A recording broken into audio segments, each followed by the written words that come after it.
বড়লোক ঘরের এক চঞ্চল মেয়ে ইরা। জীবনে তার কোনো কিছুর অভাব নেই। অন্যদিকে মারুফ মধ্যবিত্ত পরিবারের পরিশ্রমী ও মাটির মানুষ। দুজনে পড়ে একই বিশ্ববিদ্যালয়ে, আর দেখা হলে শুরু হয় তুমুল ঝগড়া।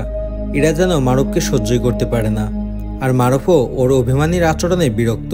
কিন্তু একসময় অজান্তেই সবকিছু বদলে যেতে শুরু করে।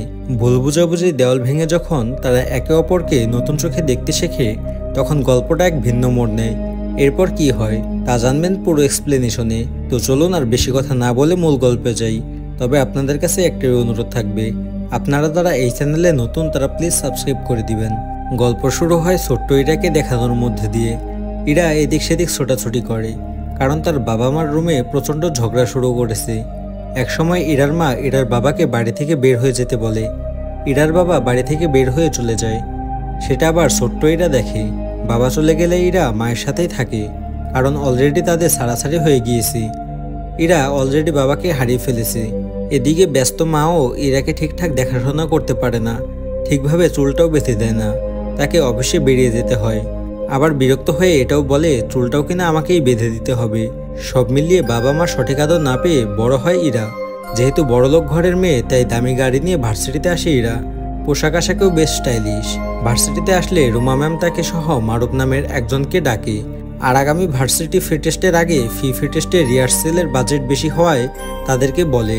মারুফ জানায় আমার ফুড কার্টে বেশি কাস্ট পড়বে, বিরিয়ানি রান্না বলে কথা।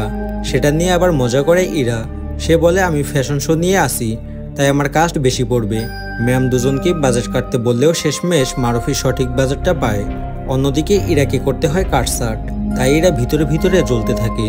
বড়লোক ঘরের মেয়ে বলে কথা। অন্যদিকে মারুফ মিডল ক্লাস পরিবারের ছেলে। ভার্সিটির ফুডকার্টের জন্য মায়ের থেকে রান্না করে নেয়। সে সময় আবার মারুফের বাবা মরা পাঙ্গাস নিয়ে আসলে সেটা নিয়ে পরিবারে চলে কত রকমের রঙ্গতামাশা। তো সেদিন মারুফ তার ফুডকার্টে বিরিয়ানি নিয়ে আসলে সবাই তার সিরিয়াল ধরে খেতে থাকে। কিন্তু ইরার আবার এটা সহ্য হয় না। মারুফের ফুডকার্টে ঢুকে একটা খাবার তো নষ্ট করেই, তার সাথে সিরিয়ালেও হট্টগোল বাঁধিয়ে দেয়। আবার নিজেদের কাজের লোক দিয়ে ফেসবুকে ব্যাড রিভিউ দেয়। এই ষড়যন্ত্রটা করে মাথার নিজের চুল ছিঁড়ে খাবারের মধ্যে রেখে সেটা এবার ফেসবুকে পোস্ট করার মাধ্যমে। তো ফেসবুকে খুব দ্রুতই মারুফের খাবারের নেগেটিভ রিভিউগুলো ভাইরাল হয়, যেটা কিনা মারুফ জানতেও পারে না, কারণ ভিড় সামলাতে গিয়ে তার ফোনটা নষ্ট হয়ে গিয়েছে। তাই পরের দিন ফুডকার্টে বিরিয়ানি নিয়ে আসলে দেখে খাবার খাওয়ার জন্য কেউ নেই। বন্ধু পুরো ঘটনাটা বলে মারুফকে। মারুফ বুঝতে পারে এটা ইরারই কাজ, তাই ইরার কাছে নেগেটিভ রিভিউগুলো দেখিয়ে বলে এবার খুশি তো, কাজটা কি ভালো করলে? ইরা যেন এসব কিছুতে পাত্তাই দেয় না, এমন ভাব করে যেন কিছুই হয়নি। বড়লোক ঘরের মেয়ে বলে কথা। সেদিনই আবার মারুফ সবাইকে তার বিরিয়ানির প্যাকেট একটা করে দেয়। প্রথমে ইরা নিতে না চাইলেও মারুফ নিজে থেকেই দিলে সেটা গ্রহণ করে। কিছুক্ষণ পর রুমা ম্যাম তাদের একত্রে ডাকে। তারপর মারুফকে বলে ফেসবুকে তোমার খাবারের দেখি একের পর এক নেগেটিভ রিভিউ, এর পেছনে কি ইরার হাত আছে? মারুফ তখন সত্য গোপন করে জানায়, না, আমার ক্লাসমেটদের সাথে কথা কাটাকাটি হয়েছিল, তারা এসব করেছে। ইরা যেন প্রথমবার চুপ হয়ে যায়। রুমে এসে খায় মারুফের দিয়ে বিরিয়ানি, সেটা মজাও পায়। কিন্তু ইরার বান্ধবীরা বিরক্ত হয়, যারা কিনা ইরার সাথে ফ্যাশন শোতে জড়িত। ইরা মারুফের দিয়ে বিরিয়ানি গ্রহণ এবং খাওয়ায় তারা রেগে গিয়ে মারুফের পুরো ফুডকার্ট নষ্ট করে ফেলে, সবকিছু ছড়িয়ে ছিটিয়ে ফেলে। মারুফ তার ফুডকার্টে এসে এরকমটা দেখে বেশ কষ্ট পায়। ইরাও এসে সে এরকমটা দেখলে সবকিছু ঠিক করার চেষ্টা করে। তখন মারুফ বলে ভেঙে আবার ঠিক করতে হবে না, আমি তোমার কি করেছি যে আমার পিছু নিয়েছো?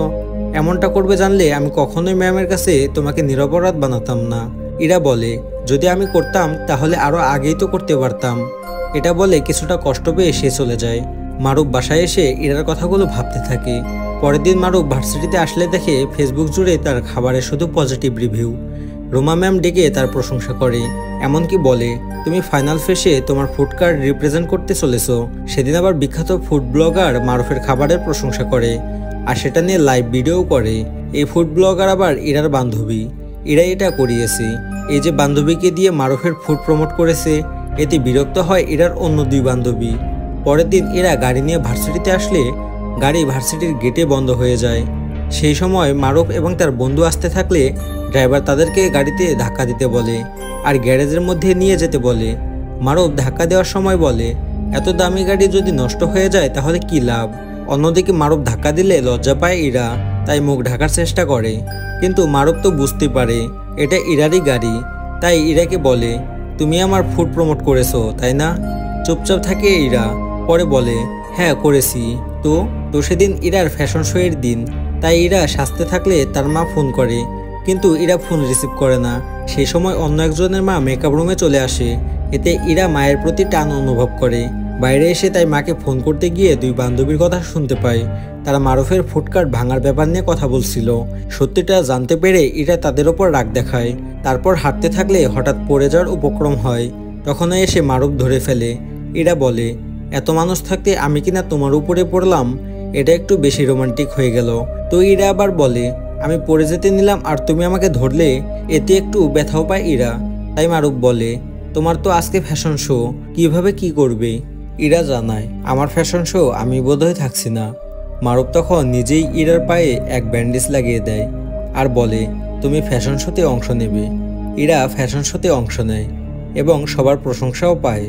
মারুফও এনজয় করে। শো শেষে দুই বান্ধবী আবার ইরাকে নিয়ে প্রশংসামূলক কথা বললে ইরা যেন তাদের টাইমই দেয় না। তারপরে একটা জায়গায় এসে ইরা শুধু পায়ে ব্যান্ডেজ দেখতে থাকে। তখন আবার ইরার মনে পড়ে যায় ছোটবেলার একটা কথা। ইরার বাবা ইরাকে কাছে চেয়েছিল, কিন্তু ইরার মা তাকে কোর্টে এসে ইরার জন্য লড়তে বলে। পরের দিন ঘুম থেকে উঠে সুন্দর করে সাজগোজ করে ইরা তারপর খাবার টেবিলে আসলে দেখে মা ফোনে কথা বলছে। মা আবার ইরাকে বলে, আমি তোমাকে নামিয়ে দেব। ইরা জানায় সে একাই যেতে পারবে। মা আবারও ফোনে কথা বলতে লেগে পড়ে। তখনও ইরা বাইরে চলে যায়। সেদিন ভার্সিটি শেষে ইরা আসে মারুফের ফুডকার্টে, জানায় আমি তোমাকে হেল্প করব, কিন্তু হেল্পার হয়ে নয়, ম্যানেজার হয়ে। সেই সময় মারুফের বন্ধু বলে, তোমার বান্ধবীগুলো কোথায়? ইরা বলে, বান্ধবীকে এভাবে মারুফের দিকে পুরোপুরি ঝুঁকে পড়ে। পরের দিন মারুফ পেয়ারা খেতে থাকলে ইরাও খেতে চায়, কিন্তু ইরা আবার জানে না পেয়ারা মাখা কিভাবে খেতে হয়, কারণ সে কখনো বাইরে খায়নি। মারুফ তখন কাঠির সাহায্যে খাওয়া শিখিয়ে দেয়। সেই সময় একজন জিজ্ঞেস করে, তোমরা কি দুজন বন্ধু? মারুফ জানায়, আমার মতো ছেলে তার বন্ধু হতেই পারে না। এটা শুনে মন খারাপ করে চলে যায় ইরা। মারুফও পিছু পিছু গিয়ে বলে, আমি আসলে ব্যাপারটা সেভাবে বলতে চাইনি। ইরা বলে, তোমার মতো ছেলে আমার মতো মেয়ের বন্ধু হতেই পারে না, তাহলে কি হতে পারে? সামথিং সামথিং না? এটা বলে হাসি দিয়ে চলে যায় ইরা। সেদিন আবার ইরা লাইব্রেরিতে আসলে মারুফও আসে। মারুফকে দেখে ইরা বলে, তুমি কি আমাকে স্টক করছো? মারুফ প্রসঙ্গ অন্যদিকে নিয়ে যায়। সে দেখে ইরার হাতে একটা টোফেল বই, তাই জিজ্ঞেস করে, তুমি কি বিদেশে যাওয়ার প্রিপারেশন নিচ্ছ? মারুফ আবার নিজে থেকেই বলে, এরকম অচেনা জায়গায় ফ্যামিলি, আত্মীয় স্বজন, বন্ধু বান্ধব ছাড়া মানুষ কিভাবে থাকতে পারে? ইরা জানায়, আমার সব বন্ধু বাইরে দেশে, ফ্যামিলির কথা না হয় নাই বলি। মারুফ এবার বলে, খাবারটাকে তো মিস করবে, পেয়ারা মাখা। ইরা জানায়, আমি বাইরে খুব একটা খাবার খাই না, তবে মনে হচ্ছে তুমি আমাকে মিস করবে। মারুফ এই কথা শুনে কিছুটা চুপ হয়ে যায়। তারপর বলে, হ্যাঁ তা তো করবই। দুজন এরপর চারদিকে ঘুরে বেড়ায়। ইরা প্রথমবার মারুফের সাথে বাজারে আসে, এমনকি ইরা মারুফের সাথে রিক্সা নিয়েও ঘুরে বেড়ায়। ইরা বাসায় আসতে দেরি করলে মা ড্রাইভারকে বলে, ইরা কোথায়? ড্রাইভার জানায়, মারুফ নামে একজনের সাথে বাজারে গিয়েছে। মা ভেবে নেয় হয়তো সবজির কথা বলছে। ওদিকে মারুফ ইরার জন্য বাসা থেকে নিয়ে আসে ওটসের খিচুড়ি, যেটা মা রান্না করেছে। ইরা খেয়ে বলে, দারুণ মজা। সেদিন ইরা বাসায় আসলে মা ইরাকে জিজ্ঞেস করে, টোপেলের প্রিপারেশন কেমন চলছে? তোমার সব বন্ধু বান্ধব বাইরে, তুমি কিন্তু পিছিয়ে যাচ্ছ, তাই যাত্রার সাথে মেশো না। এটাতে আবারও রেগে যায় ইরা, বলে, আমি কার সাথে মিশেছি? মা তখন বলে, এরকমভাবে কেন বলছো? আমি তো শুধু জিজ্ঞেস করলাম। ইরা এবার বলে, আমাকে নিয়ে ভাবার আদৌ কি তোমার সময় আছে? বাবা আমাকে ছেড়ে চলে গেল, তুমিও আমাকে ঠিকমতো দেখো না। কিভাবে বড় হয়েছি তোমার কোনো ধারণা আছে? মা বলে, আমি শুধু তোমাকে নিয়েই ভাবি, সেজন্য অন্য কোনো রিলেশনেও জড়াইনি। কিন্তু তুমি আমার ফোনই ধরো না। বাসায় দুজন থাকি, কিন্তু কেউ কারোর সাথে কথাও বলি না। ইরা বলে, সময় পেলে তো বলবো, তুমি আসলে জানোই না আমি কি চাই। এটা বলে কান্না করতে করতে বাইরে চলে আসে ইরা। ফোন দেয় মারুফকে। মারুফও চলে আসে দ্রুত, এসে সান্ত্বনা দেয়। বেশ কিছুক্ষণ বসে থাকার পর মারুফ বলে, চলো এবার তোমাকে বাসায় নামিয়ে দিয়ে আসি। বাসায় যেতে চায় না ইরা, তাই মারুফ বলে, তাহলে কোনো বান্ধবী বা রিলেটিভের বাসায় রেখে আসি। ইরা জানায়, কোনো বান্ধবী নেই আমার, রিলেটিভদের বাসায় গেলে মা জেনে যাবে আমি কোথায় আছি। মারুফ এবার বলে, তাহলে কোথায় যাবে? ইরা বলে, হোটেলে। মারুফ এবার বলে, মেয়ে হয়ে একা হোটেলে থাকবে? ইরা জানায়, আমি একজন ইন্ডিপেন্ডেন্ট মেয়ে, হোটেলে থাকতেই পারি, কিন্তু এরপর দেখে সে ওয়ালেট নিয়ে আসেনি, তাই মারুফের কাছে 20,000 টাকা চায়। তারপর সেটা নিয়ে আসে 5,000 টাকায়। মারুফ জানায় আমার কাছে একটা টাকাও নেই। তাই ইরা এবার বলে তাহলে তোমার বাড়িতে নিয়ে চলো। নিরুপায় হয়ে মারুফ ইরাকে তার বাড়িতে নিয়ে আসে। মারুফের মা রাতে মারুফের সাথে ইরাকে দেখে অবাক হয়। আবার মারুফের বাবা রাতে তরমুজ নিয়ে আসলে ইরাকে দেখে ভাবে হয়তো মিথির বন্ধু, কিন্তু মারুফের দাদি বলে এটা হচ্ছে আমার নাত বউ। মারুফ আবার বলে বিয়ে করিনি, আমরা জাস্ট ফ্রেন্ড। জাস্ট ফ্রেন্ড শুনে বাবা অবাক হয়ে বলে জাস্ট ফ্রেন্ড। এরপর একসাথে খাবার টেবিলে বসে। খাবার টেবিলে মিথিকে মারুফের মা ভাত মাখিয়ে দিলে ইরা সেটা শুধু দেখতে থাকে। তাই মারুফের মা ইরাকেও ভাত মাখিয়ে দেয়। মারুফ আবার নিয়ে আসে চামচ, কিন্তু ইরা হাত দিয়ে খায়। খাওয়া শেষ হলে মারুফের বাবা দুজনকে দেখিয়ে বলে তোমরা কি দুজন পালিয়ে এসেছো? চুপচাপ থাকে দুজন। বাবা তখন আবারও বলে তোমরা কি একা একা বিয়ে করে ফেলেছো নাকি? ইরা বলে আমি দেখতে সুন্দর, আপনার ছেলেও সুন্দর, আমরা পালিয়ে বিয়ে করবো কেন? আপনারা নিজে থেকে বিয়ে দিবেন। পুরোই অবাক হয়ে যায় বাবা। সে সময় মারুফের দাদি এবার নিয়ে আসে তরমুজ। নিয়ে এসে বলে কি কিনে এনেছিস? কোনো মিষ্টিই নেই। মারুফের বাবা বলে তুমি সবসময় আমার সাথে আন্ডার এস্টিমেট করো। ইরা জানায় আমার সাথেও এমনটা হয়। সে সময় কারেন্ট চলে গেলে মোমবাতির আলোতে ইরা এবং মারুফ দুজনকে শুধু দেখে। মিথি সবাইকে নিয়ে এরপর সিনেমা গেটস খেলা খেলে। এই খেলায় এক টিম পড়ে ইরা এবং মারুফ, দুজনেই সঠিক গেসটা করে। সবাই খেলায় অনেক মজা করে। পরের দিন ইরা সকাল সকাল মিথির একটা ড্রেস পরে মারুফের ঘরে ঢুকে সব দেখতে থাকে। মারুফকে ঘুম থেকে তোলে। মারুফ ইরাকে দেখে বলে তোমাকে দেখে একদম ঘরের মেয়ের মতো লাগছে। তখন ইরা বলে তুমি আমাকে ভালোবাসো তাই না? চুপ হয়ে যায় মারুফ। মারুফ চুপচাপ থাকলে ইরা বলে এত সাজগোজ, এত এক্সপ্রেশন, আমার মনে হয় আমার মাঝে কোনো প্রবলেম আছে। মারুফ জানায় তোমার মাঝে কোনো প্রবলেম নেই, তাই নিজেকে নিয়ে কখনো ডাউট ফিল করবে না। ইরা তখন তাকিয়ে থাকে মারুফের দিকে। মারুফ বলে কি করছো? ইরা জানায় তোমার ডাউট ক্লিয়ার করছি। সকাল সকাল ইরার মা চলে আসে মারুফদের বাড়িতে। মারুফের মা খাবার দিলে সেগুলো খেতে চায় না ইরার মা, কিন্তু একটু খেলে আবার বুঝতে পারে মারুফের মায়ের হাতের রান্না অনেক মজা। ওদিকে ইরা বুঝতে পারে মারুফ তার মাকে ডেকেছে, তাই মারুফের উপর রাগ করে। মারুফ জানায় এভাবে মায়ের সাথে রাগ করে কতদিন পালিয়ে থাকবে। ইরা বলে তুমি বেশি বুঝো, আসলে আমাকে কেউ বুঝতে চায় না, তুমি আমার থেকে দূরেই থাকবে। ওদিকে দেখা যায় ইরার মা মারুফের ফ্যামিলির সাথে লুডো খেলায় মেতেছে। এর মধ্যে ইরা রাগ দেখিয়ে মারুফের বাড়ি থেকে চলে যায়। এরপর গাড়িতে উঠলে ইরা মন খারাপ করেই থাকে। তাই মা বলে এরকম মন খারাপ করে থেকো না, আমারও আসলে ভুল, আমি ঠিকমতো তোমার কেয়ার নিতে পারিনি। আই এম সরি মা। ইরা জানায় এখন সরি বলে কি হবে, তুমি সবসময় আমাকে অবহেলা করেছো। আমি কতদিন না খেয়ে থেকেছি, আর হিসাব আছে? আমি সারাক্ষণ তোমার অপেক্ষায় থেকেছি, কিন্তু তুমি শুধু আমাকে অবহেলাই করেছো। বড় হওয়ার পর যে নিজেকে একটু গোছানোর চেষ্টা করলাম, আবার একই কাহিনী। আমাকে কেউ ভালোবাসে না, ভালোবাসবে বা কি করে? যেখানে মাই ভালোবাসে না সেখানে অন্য কেউ ভালোবাসবে কি করে? এসব বলার পর বাড়ি এসেও মন খারাপ করে থাকে ইরা, খাবার খায় না। মিথি তখন ফোন দিলেও মিথির ফোনও ধরে না। ওইদিকে মারুফ মিসিউ টেক্সট লিখেও সেটা পাঠাতে পারে না। মাঝরাতে ইরা নুডলস রান্না করতে ওঠে। জীবনেও কিনা সে রান্না করেনি। মা আবার নুডলস করতে হেল্প করে। এরপর বলে আসলে অফিসের চাপে আমি তোমাকে সময় দিতে পারিনি। ইরা বলে আমি যে বাসায় ছিলাম তা তুমি ভুলে গিয়েছিলে। মা আরো একবার মা হওয়ার সুযোগ চায় ইরার কাছে। পরের দিন চা নিয়ে মা আবার বসে ইরার কাছে। ইরা তখন বলে তোমার রান্না অনেক মজা ছিল। মা জানায় নিশ্চয়ই মারুফের মায়ের মতো হয়নি।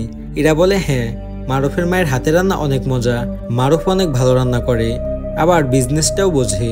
মা এবার বলে মারুফ ভালো ছেলে, তোমার জন্য পারফেক্ট, তাই তোমাদের মধ্যে যে মনোমালিন্য ছিল সেটা ঠিক করে ফেলো। ইরা এবার বলে কিভাবে বুঝলে যে আমাদের মধ্যে মনোমালিন্য চলছে? মা জানায় মিথি জানিয়েছে। এবার লজ্জা পায় ইরা। সেদিন রাতে মিথি মারুফকে নিয়ে আসে পার্কে, যেটা ছিল প্ল্যান করা। ইরা আবার সেই পার্কে বেলুন নিয়ে আসে। ইরাকে দেখে অবাক হয় মারুফ। ইরা আবার হাতে নিয়েছিল একগুচ্ছ বেলুন। সেগুলো হাত থেকে উড়ে গেলে মারুফ আবার ধরতে যায়, সেটা গিয়ে পড়ে ইলেকট্রিক নাগরদোলায়। মারুফ বেলুনগুলো নিতে নাগরদোলার এক বগিতে ওঠে, অন্যদিকে ইরা অন্য বগিতে। প্ল্যান মোতাবেক নাগরদোলা এরপর চালু করা হয়। এতে মারুফ উপরে উঠলে ভয় পায়। ইরা জানায় ভয়ের কিছু নেই, আমি তোমার সাথে আছি। এরপর বলে আমি কিন্তু এখনো উত্তর পাইনি, তুমি কি আমাকে ভালোবাসো? মারুফ বলে এটা শোনার জন্য নদীর পার ভালো হতো। ইরা জানায় আমি নদী চিনি না। এরপর আবারও জানতে চায় ভালোবাসার ব্যাপারটা। মারুফ তখন বলে চোখ দেখে কি বুঝতে পারো না? ইরা জানায় আমি চোখের ভাষা বুঝি না, আর তোমার চোখের দিকে তাকালে আমার লজ্জা করে। মারুফ এটা শুনে বলে তুমি আবার লজ্জাও পাও?